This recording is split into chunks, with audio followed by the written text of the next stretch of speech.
NGB World Headquarters in Arlington, Virginia. This is NGB Nightly News with Tom Brokejaw, brought to you by Ben Gay and Preparation H. Getting old doesn't have to be a pain. We begin tonight's broadcast with our continuing series of Angry in America, examining the life and illustrious career of retired Command Sergeant Major Victor Angry. But is he really retired? We'll find out coming up. In 1987, Victor Angry left his hometown of Altamonte Springs, Florida, after a kid-and-play concert to join the Air Force for a 4-year stint, just enough to pay his way through college and a DJ mixing console. On his way to the recruiting station, an Army recruiter enticed Angry to go green.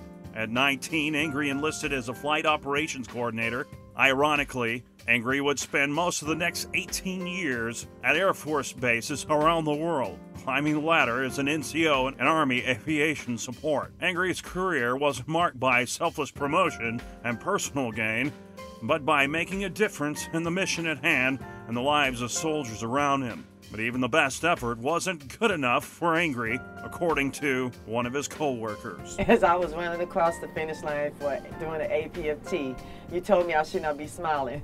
And I had to correct you and inform you that I already scored my 100. I can continue to smile. Angry would find the biggest impact in his life would come when he met his wife, Michelle, and welcomed their 2 children in the world, 19-year-old son, Dominique, and 10-year-old daughter, Alexis. His relationship with God and his family served as a solid foundation for Angry to delicately balance his career and personal goals. While serving as a first sergeant with the Operational Support Airlift Agency at Davidson Army Airfield at Fort Belvoir, Virginia, Angry was selected for promotion to Sergeant Major and completed the Sergeant's Major Academy at Fort Bliss, Texas. His first assignment in his new leadership role would be as an equal opportunity Sergeant Major for the National Guard.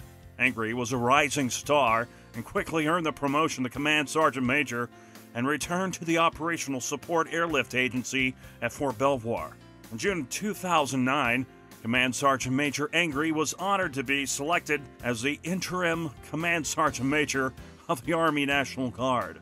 Angry became the nation's first African American to hold that position in the organization's history.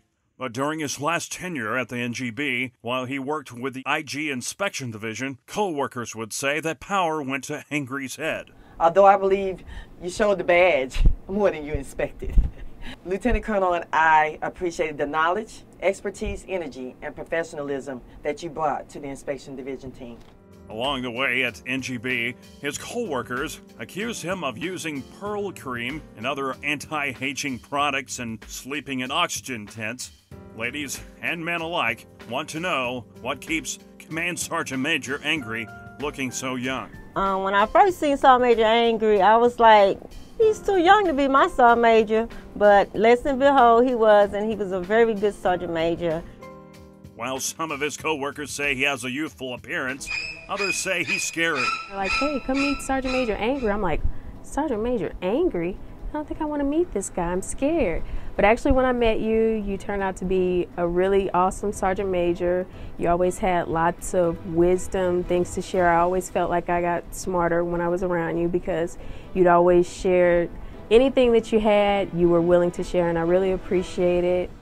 Others said it was time for Angry to go. Your greatest accomplishment thus far in your career, retiring. You finally, the old man has finally moved on to the next level. He's cleared out that billet, so you've cleared the way. From the top down, stepping up and showing what leadership is all about. Moving aside and letting somebody get in that position that's going to do something with it. Because we all know that's what's most important. 23 years and you finally stepped aside and let somebody else do it. I'm proud of you. It takes a big man to do that. But that's enough about your career because, you know, it's really not that impressive anyway. If it was, I don't know. Maybe there'd be more people here. Maybe there'd be somebody here to celebrate with you. Instead, you just got me. As a student of history, Angry knew the importance of one's roots, but color of skin, creed, or national origin never mattered. It was always character to Angry. The only race he cared about was the marathon. In May, Angry will be on his 13th marathon with the Resiliency Run 2011, a 5-day, 550-mile ultra run on the Washington, D.C. Capitol Mall to advocate health awareness and risk reduction for America's veterans. Angry is among 21 runners who will run 26-mile relays around the mall day and night. We have also had the opportunity to run together, representing NGB for the Army 10 miler and the Army birthday runs. And you know, that was awesome, team cohesion. Last thing you told me before you began your term on leave was that you would never run next to me on the treadmill. And I thought that was too funny coming from a man that goes around the world running marathons. Also saw Major Angry, I don't know if you remember, but when we ran the Army 10 miler, I was a little bit sick and everyone was like, you shouldn't be out here, you shouldn't be out here. But listen and behold, you was out there pumping everyone up, making sure everybody had their juices, had their apples and oranges before we went out to run. And someone was like, you sure you want to run this run? You sure you ready for this? You sure you want to make it? And I was like, yes, sir, Major, I can't let my team down. So at the end of I ran the run, and at the end of the run, I did a 1:44. You was out there cheering everybody on and everything, and everyone started talking about how they had their coins, and I was like, well, I didn't get a coin. And you was like, Son Green, and I was like, yes, sir, Major. You was like, here, you can have my coin. And I was like, you sure? He's like, no, you can have my coin. He said, you finished, you ran the race, you finished, I know you finished. He said, you can have my coin. And so Major, when you did that, I was like, dang, he's really all about the soldiers, you know, like that. So from that day on, that stuck with me because you wasn't a selfish person. You all about the soldiers. I guess one day I'll finally let you help me work on my run, if you will, even though I'm pretty scared of that too, because anybody who knows Sergeant Major knows that he is a runner and I am not. So if you want to slow down the pace to a slow jog, maybe a fast walk, that'll be good enough for me, Sergeant Major. I want to thank you as well for always promising to go run with me, and then canceling at the last minute when the weather was not cooperating, be it too cold, too hot, too wet, too dry. Whatever the case, you know, the weather would never cooperate, and I understand that, and that's cool. That's cool. I got you. I appreciate it. It seems like all you do is fly around the country and run. Like every single state you're running a marathon in. Seriously, dude, what are you running from? As many miles as you've ran, if you haven't gotten away from whatever it is, you're never going to get there, partner. So, I mean, at some point, you know, you're getting older, you're going to have to hang it up. I don't know what that point is for you, but it's probably approaching. I mean, in your 40s now, bro. Gray hair creeping in, old age. All these young bucks are going to pass you up here pretty soon.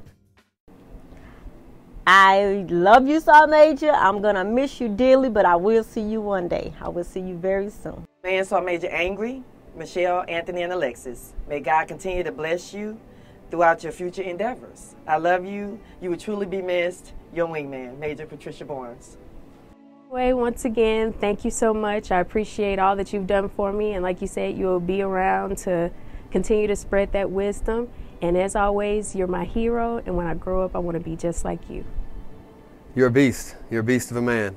And it's been a pleasure and an honor to get to know you and to get to call you friend. I know we always talk and it's always Justin and Vic, but you have no idea how much that means. To get to know you as a person, to get to know you as a friend, to get to have you as a mentor. I'm truly blessed, I'm truly honored, as all of us are here, that know you on a personal level. You're a tremendous person, and I look forward to a lifelong friendship with you. I personally owe you more than you'll ever know for the numerous talks, numerous conversations that we've had. It didn't matter what the situation, what the cause, what the problem. You'd be there to come meet me, come talk to me, pick up the phone and call a friend of mine back home that you'd never met before, and go that extra mile and just take care of people. You know, what's our job here? Taking care of soldiers, but it's deeper than that. It's just taking care of people, and that's what you do. You've made a huge impact in this world, and you're going to continue to do that wherever the future takes you. So with that, I want to say, Vic, thank you, my friend, my mentor, my Sergeant Major, most of all, my brother. I love you, man. I love you. On April 1st, 2011, Angry will trade in his uniform for a business suit to work in a private sector. But whatever he does, he will always be an advocate of soldiers and veterans. We wish him well. From the NGB World Headquarters, I'm Tom Brookjaw.